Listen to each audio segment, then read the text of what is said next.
Today we're talking about crossover content in Helldivers 2. In particular, it's going to be about the visual style of Helldivers 2 and how to avoid breaking immersion with new crossover content. It's a bit of a divisive topic, but it's sure to be an interesting conversation no matter what side of the conversation you're on. So we should start by talking about the crossovers that are already in the game and how Arrowhead has been handling crossover content so far.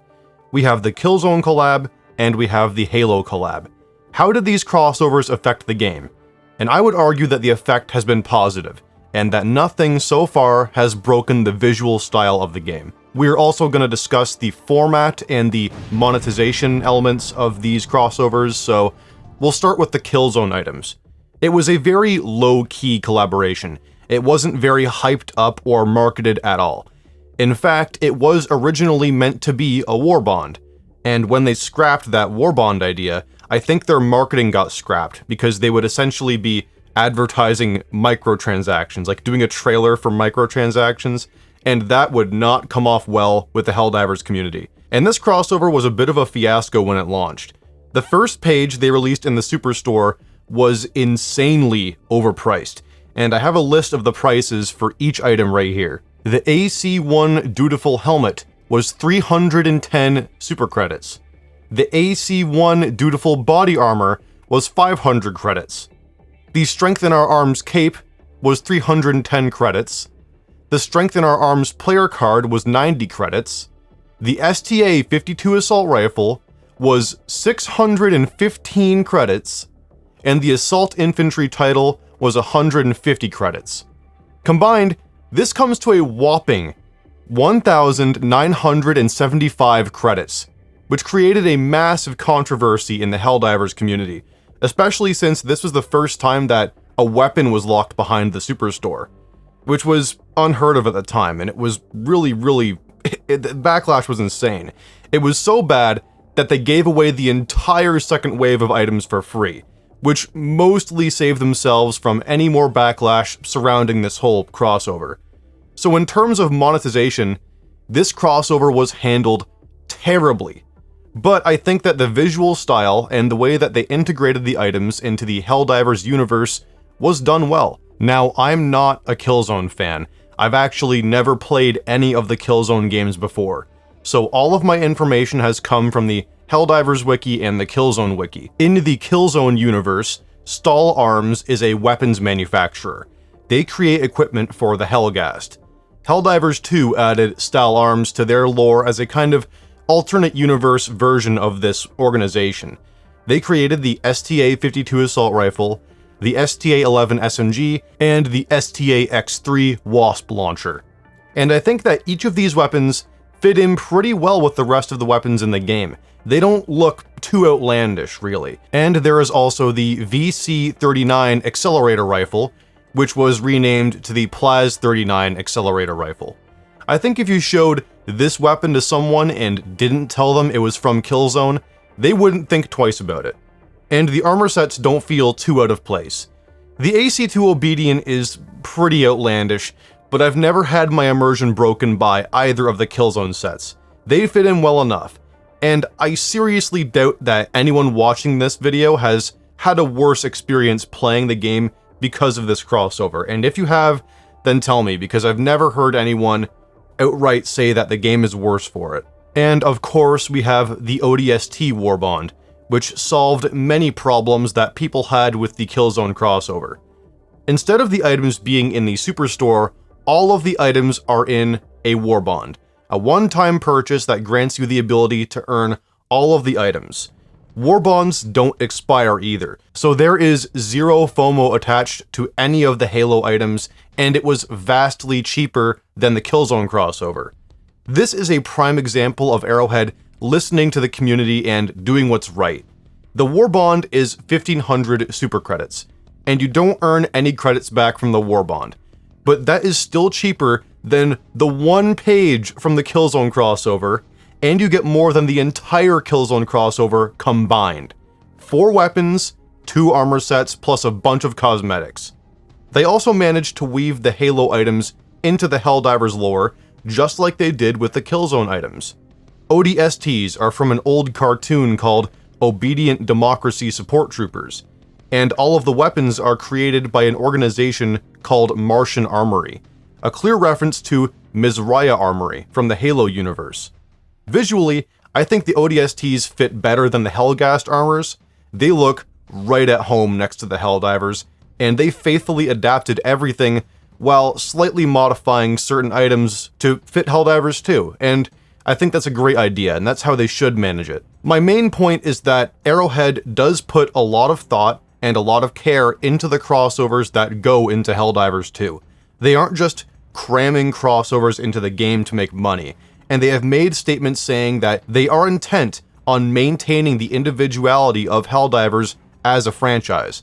And this isn't going to be a situation like Fortnite or Call of Duty, and I don't think it's fair to compare those games and what they're doing to what Arrowhead is doing. But I will play devil's advocate and say that there is genuine concern about this for good reason.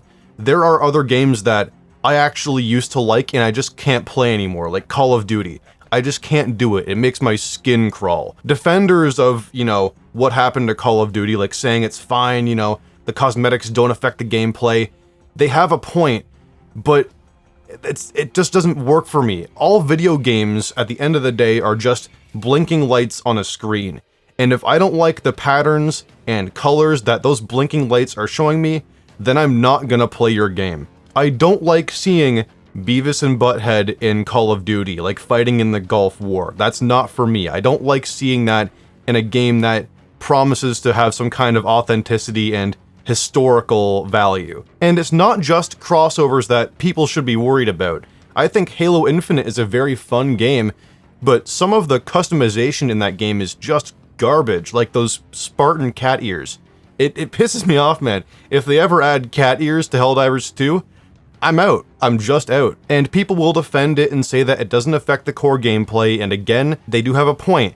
But Helldivers fans are justifiably worried about the integrity of their IP, because so many other games just end up going all out with crossovers and ridiculous garbage. There are very few games that are even slightly mainstream and have some kind of integrity now, and it's getting pretty damn tiring. So if you are concerned about the individuality and the integrity of Helldivers as an IP, then that's fine. Stay vigilant and make sure that this stuff doesn't seep into your favorite game if you don't want it there. But again, thankfully the devs have very clearly outlined their position on crossovers, and we can expect to see more crossovers in the future. Look at this image that was posted on the Helldivers subreddit after the Killzone collab came out. Johan Pilestedt, who is the former CEO of Arrowhead and the former game director for Helldivers 2, responded by drawing a line in the sand, giving us an official stance on future crossovers and maybe some things to expect in the future. I mean, we did get ODSTs after this image was released, so it could happen. And they released this image, which details their approach to future and present crossover content. This highlights 3 core tenets that will dictate how they handle future crossovers. Number 1, avoid IP dilution. Only choose IPs that are appropriate for the Helldivers IP, close to a quote-unquote one-to-one match. Remember that crossover lore would become canon of Helldivers 2. They have modified lore, of course, to fit the game better. Don't break immersion for other players. Limit the rate of collaboration, as too much will dilute the game. Be conservative and stringent as crossovers compound. The second point, be as authentic as we can. Try to do right by the source IP and their fans. Strive to modify as little as possible from the original inspiration, and seek to become experts of the source material. And the third point is to review themselves often. Review the effects of an IP after each collaboration. How did it impact Helldivers as a brand? I think they have been handling this very well and following all of their core tenets and all their philosophy listed in this image, especially the impact that this has had on Helldivers as a brand. I don't think that there has been any negative impact on the public perception of Helldivers because of crossovers. In my opinion, I haven't seen anyone outwardly complain and say that the game is ruined because of ODSTs or whatever, so I think we're on the right track here. And they make a lot of really good points that They don't want to add too many crossovers. Even if the crossovers fit, they don't want to add too many because it would make the game more of like a crossover soup like other games like Fortnite are. But I'm glad that they're striving, even when they do add crossovers, to make sure that it matches the IP in the spirit of Helldivers. Because there are a lot of franchises that would work really well as a Helldivers 2 crossover. So what crossovers would fit in the world of Helldivers 2? I have a few suggestions and I would like to share them with you guys. So if you have any ideas of your own for crossovers, make sure to leave them in the comments because it would be pretty fun to read the ideas you guys have. My first idea is Starship Troopers. I mean, it's not really my idea. I think we've all thought about this before because this is one of the best candidates for a legitimate crossover. This game is very, very obviously inspired by Starship Troopers, and if you didn't already know that, then you need to go watch the movie. It's a great test of media literacy, and it's just very, very entertaining. The enemy cannot push a button if you disable his hand. Medic! Arrowhead clearly has a lot of respect for Starship Troopers, and I have to imagine that they would be down for a crossover at some point in the future. And it probably wouldn't be that hard to make this crossover happen. Sony Pictures Entertainment holds the right to the Starship Troopers franchise, and Sony Pictures is obviously owned by Sony, and Sony obviously owns Sony Interactive Entertainment and holds the rights to the Helldivers franchise as well. Both of these franchises are owned by Sony, and we already had the miracle of the Halo crossover and Helldivers being released on Xbox. They already crossed the gap, so I can't imagine it would be very hard for them to look inward and use their own IP to make a Helldivers crossover. And it seems like it would be a very obvious choice, at least from my perspective. But what would a Starship Troopers crossover even look like? Well, you would need some weapons, of course, and one quick look at the Starship Troopers wiki reveals that there are tons of weapons in the Starship Troopers universe. I mean, I'm only really a fan of, like, the movie and a couple games, but there's a lot going on here. Of course, they have standard kinetic weapons like we see in the film, but there are also energy weapons, plasma weapons, rail guns, melee weapons, like pretty much everything we have in Helldivers 2 already. So there is no shortage of weapons for them to implement into the Helldivers universe. And the armor would have to be the standard body armor that is worn by the mobile infantry in the movie. It would only make sense for that to be part of the crossover. It's pretty iconic. It's a really cool looking armor, and it would fit perfectly in the Helldivers universe. You would need a title, of course, and mobile infantry is the obvious choice for a title in this crossover. And personally, I would love to see Casper Van Dien have some kind of voice acting role in this game, preferably through a new voice pack, but I can understand how that would be very unlikely to happen, because they would need to hire an actor for each of the languages in the game, and that would make developing the update much, much more expensive and time-consuming. Plus, Helldivers are typically very young, like 18 to 20, so it wouldn't make a lot of sense for someone his age to play a Helldiver. Personally, I wouldn't care, it wouldn't upset me, but I imagine that some people would care, and that's totally justified.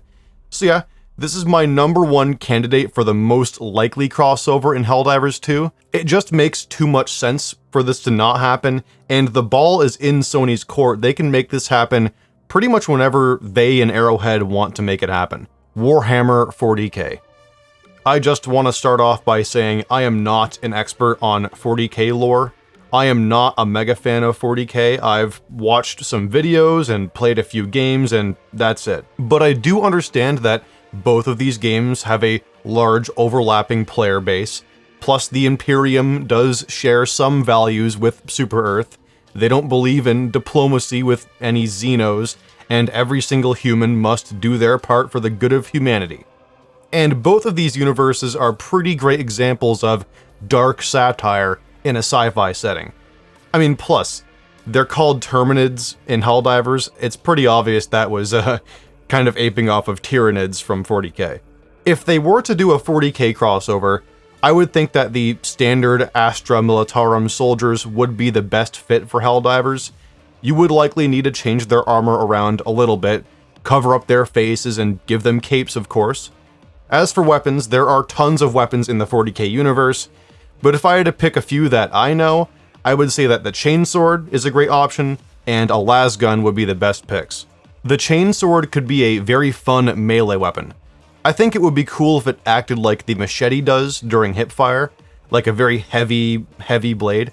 But when you aim, you can rev up the blade and continuously attack enemies with it, like big sweeps or just holding it into their face or something like that. This could either be a secondary weapon, or they could make it just super busted and make it into a support weapon. Again, I'm not an expert on 40k, but I think that if this crossover was to happen, and it was handled really well by both parties, then it could be insanely popular and it would definitely draw some more eyes to Helldivers 2. Mass Effect. I've mentioned my ideas for a Mass Effect crossover before on this channel. I have brought it up during live streams, and I also use Mass Effect music in my videos, which a lot of you notice, and some of you have had your own ideas for a Mass Effect crossover, and that's pretty great. I'm a huge fan of Mass Effect, and it seems that there is a big overlap between people who have played Mass Effect and people who play Helldivers. And clearly Arrowhead is in that group too.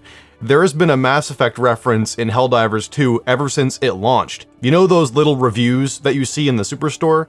One of them is a famous quote from Mass Effect. So there are definitely people at Arrowhead that love Mass Effect, and EA is pretty open to doing crossovers.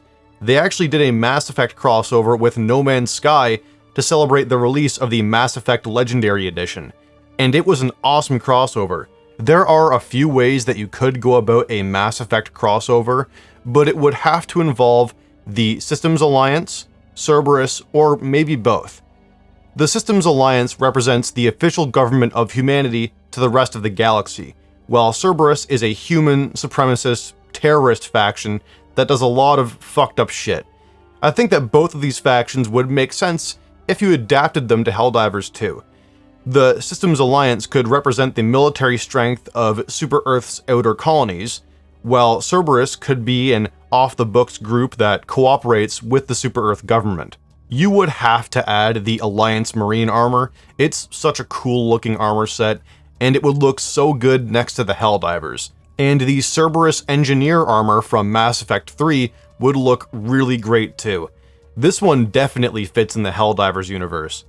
As for weapons, we could use a really good sniper rifle, and there is a variety of amazing snipers in Mass Effect. The M92 Mantis, the M98 Widow, the N7 Valiant, there are so many good choices. And the sound effects for sniper rifles in Mass Effect, they're just beautiful to behold. I also think that we could use another full auto secondary, and there are plenty of weapons in Mass Effect that could fill that role as well. The N7 Eagle, the M4 Shuriken, the M9 Tempest. Don't get me wrong, the Redeemer is pretty fun to use, but you can't go wrong with having more options in a game like Helldivers 2. As for support weapons, my vote goes to the M490 Blackstorm, which is essentially a black hole launcher. If Super Earth can master dark fluid to create things like the Warp Pack, then this seems like the logical next step in my opinion. Plus, it would be a really cool way to show our progression, of mastering dark fluid, weaponizing it. You could actually take that and fit it really nicely into the lore of the game. I think that visually, the Mass Effect armors and some of the weapons would fit really, really well in Helldivers 2, and I am pretty optimistic that this crossover could happen at some point in the future. Arrowhead clearly has some love for Mass Effect, and they are making a new Mass Effect game that they will likely want to help promote, and Helldivers seems like a pretty good avenue for them to use. I have one more suggestion. It's a total dark horse pick. I mean, this will never happen, but it's PlanetSide 2. I bet none of you were expecting me to bring up PlanetSide 2, and some of you probably have never even heard of PlanetSide 2 before this. So I'm going to quickly explain what this game is about. PlanetSide 2 is a sci-fi MMO FPS. It's quite similar to games like Battlefield, but it stands out from the rest. Players pick between 3 factions, and these 3 factions fight each other for territory on massive maps. Players can pick where they want to fight, who they want to fight, and how they want to fight. Sometimes you will have hundreds of players, hundreds of real players fighting each other in a single area, The scale of this game is absolutely massive. And although this game isn't as popular as it once was, I still come back to it every now and then and get sucked in for a few weeks at a time. I actually have more hours on this game than I do in Helldivers 2, if you can believe that. And there's a pretty surprising amount of former PlanetSide players in Helldivers 2, so it does have some overlap. The crazy thing is that Sony used to own PlanetSide 2. It was developed by Sony Online Entertainment. SOE eventually split off from Sony to become Daybreak Games, and a bunch of other things happened since then, but it's not important. Two of the factions in PlanetSide 2 would be perfect for the Helldivers universe: the Terran Republic and the New Conglomerate. The Terran Republic is all about order, stability, and conformity, while the New Conglomerate is all about freedom and liberty, even though they're completely owned by their corporate overlords, but they wouldn't want you to know that. But just based off of that brief description, you can tell that these factions are pretty aligned with Super Earth's values. I think the Terran Republic Light Assault Trooper would make for a great armor set. You just gotta take the jetpack off and replace it with a Terran Republic cape. And they could add the MG-C1 Kindred as well, which is a weapon used by Terran Republic Light Assault Troopers. It is a really, really cool weapon. You can see here that the barrel rotates as you shoot it, and the first 7 bullets after you pull the trigger are fired faster than any bullets that come after it in one consecutive trigger pull. So this weapon strongly encourages burst fire and trigger discipline, and that would be a really fun and neat addition to the Helldivers 2 weapon pool. As for the New Conglomerate, I think that the NC Heavy Assault armor would be a pretty good fit. I mean, hell, they already wear the colors of Super Earth already, and they wear it with pride. The NC-05 Jackhammer would work great as a support weapon. It's a shotgun with a massive box mag and some very, very hefty rounds. The NC love their shotguns, and they didn't hold back when they made this thing. It's about time that we got ourselves a shotgun support weapon, and this weapon would be perfect for that role.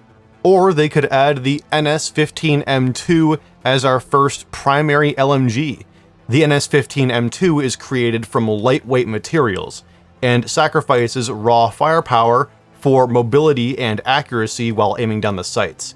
So that sounds perfect for a primary LMG in my opinion. It holds 55 rounds in a standard magazine, and it is a joy to use. This would be a perfect addition to the arsenal of primary weapons, and I think it would become a fan favorite for sure. Now, again, I understand that this crossover would never, ever, ever, ever, ever happen, but I thought it would be really fun to share my thoughts, and it would just be a dream come true for me. And how about crossovers in other games? I think that adding Helldivers to other games would be a fine idea, and it would help spread the Helldivers IP to more audiences and boost the popularity of the game. Just as long as the crossovers are one way. Like if the Helldivers were appearing in other games like Fortnite or Call of Duty or whatever, I can't see that being like a bad thing really. And the dream would be to have the Helldivers appear in Smash Bros. I think that would be really, really cool to see one day. I know some people get offended at the idea of their favorite franchises appearing in something like Fortnite, but there's really nothing to fear if Arrowhead is at the helm and they approve of it, because they are pretty strict when it comes to crossover content. The point of this video is just to say that we're gonna be just fine. Yeah, Helldivers 2 has issues, but none of those issues are with the direction of the game and the visual style, in my opinion. They clearly have strong principles about what belongs in Helldivers 2 and what doesn't. I don't think we'll ever see the day when this game is unrecognizable, and I have faith in Arrowhead to do what's right regarding the Helldivers universe and the IP. Now they just need to reduce the file size on PC and keep the bug fixes coming, and we'll be just fine. But what do you think about crossovers in Helldivers 2? Do you hate them? Do you love them? Do you have any crossovers you want to see? What do you think about Helldivers appearing in other games? Let me know in the comments down below. And as always, I want to thank my channel members, Swickity, ArchAngelShipyards, DirtyKnightmare, NOTSAINTT, as well as Still Cheddar and Minuby. Thank you all so much for continuing to support the channel. It means a lot to me. And I'm sorry that this video took so long to get out. I am straight addicted to Tarkov right now. I cannot stop playing Tarkov. And as always, this is Grand Moff Togan of the SES Prophet of Dawn, signing off.